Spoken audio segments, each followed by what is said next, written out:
প্রশ্ন ১ এলাকা অনুসারে আসামের বৃহত্তম জেলা কোনটি? এ ১২টা, B Karbi Anglong, C Sivasagar, D Dibrugarh.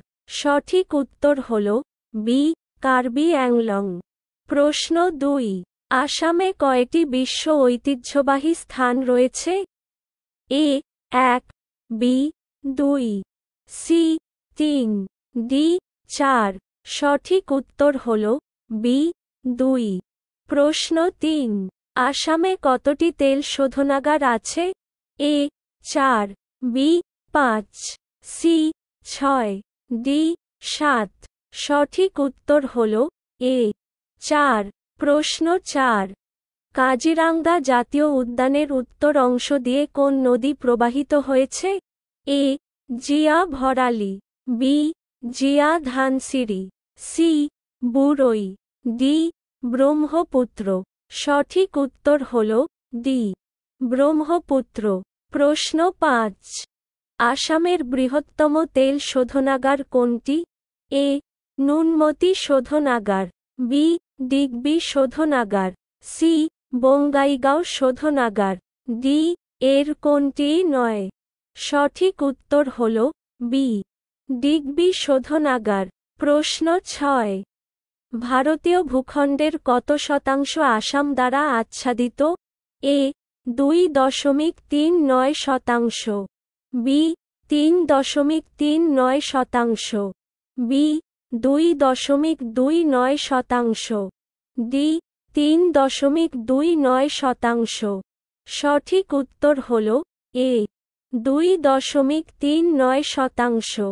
প্রশ্ন ৭ মানস জাতীয় উদ্যান কোন অঞ্চলের পাদদেশে অবস্থিত?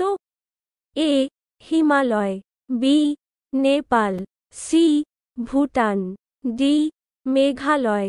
সঠিক উত্তর হল সি ভুটান। প্রশ্ন ৮ আসাম অঞ্চলকে বেঙ্গল প্রেসিডেন্সি থেকে উত্তর পূর্ব সীমান্ত হিসাবে আলাদা করা হয়েছিল?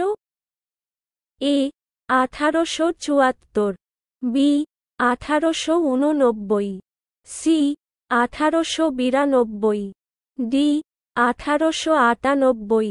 সঠিক উত্তর হল এ ১৮৭৪। প্রশ্ন ৯ আসামের কোন নেশন পার্কটি বৃহত্তম? এ কাজিরাঙ্গা, বি মানস, সি ডিব্রু-সাইখোয়া, ঘ নামরি। সঠিক উত্তর হল বি মানস। প্রশ্ন ১০ আসামের প্রথম জাতীয় উদ্যান কোনটি? A Manas, B Nameri, C Orang, D Kaziranga. সঠিক উত্তর হল ডি কাজিরাঙ্গা। প্রশ্ন ১১ আয়তনের দিক থেকে আসামের ক্ষুদ্রতম জেলা কোনটি? A Dakshin Salmara Mankachar, B Kamrup Metro, C Udalguri, D Chirang. সঠিক উত্তর হল এ দক্ষিণ সালমারা মানকাচর। প্রশ্ন ১২ আসামে প্রথম তেল খনন করা হয় কোন সালে? এ ১৮৫০, বি ১৮৫৭, সি ১৮৬০, ডি ১৮৬৭। সঠিক উত্তর হল ডি ১৮৬৭। প্রশ্ন ১৩ বরাক নদীর একমাত্র বাম উপনদী কোনটি? এ জিরি নদী, বি মধুরা নদী, সি সোনাই নদী, ডি জাটিঙ্গা নদী। সঠিক উত্তর হল সি সোনাই নদী। প্রশ্ন ১৪ জাটিঙ্গা গ্রাম আসামের কোন জেলায় অবস্থিত? A Dima Hasao, B Cachar, C Karimganj, D Karbi Anglong. সঠিক উত্তর হল এ ডিমা হাসাও। প্রশ্ন ১৫ আসামের ব্রহ্মপুত্র শেষ প্রধান উপনদী নদী প্রবেশের আগে কোনটি? এ ধানসিরি, বি মানস, সি সংকোশ, ডি চম্পামতি। সঠিক উত্তর হল সি সংকোশ।